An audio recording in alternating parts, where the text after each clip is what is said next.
Huyu mbunge wenu atatueleza mahali gani bado haijafika stima, kijiji gani haijafikiwa na stima, ndio tuunganishe stima mpaka tuhakikishe kila mwananchi amepata stima kwake. Mnasema tuendelee na hiyo kazi ama tuendelee? Tuunganishe stima. Huyu Mary ameniambia bado mko na stima yenu bado haijafika watu wengi. Ni kweli ama si kweli?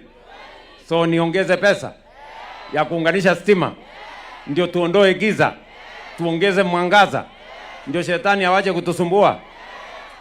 Si mnajua mahali iko giza shetani anapenda kuhangaika hapo. So tuongeze mataa, tuongeze mwangaza. So hiyo kazi mimi nimeanzisha jana. Vile vile mimi nimekuja hapa kwa sababu tulikubaliana na nyinyi ya kwamba wakati tunasomesha watoto, tusomeshe watoto wetu wote.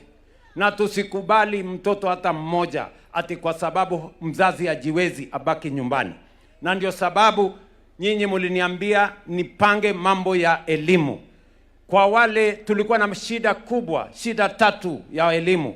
Tulikuwa hatuna walimu wa kutosha, madarasa ilikuwa haitoshi, na funding model ya university ilikuwa na matatizo. Mimi nataka nisimama mbele yenu hapa nikiwa Sabasaba leo.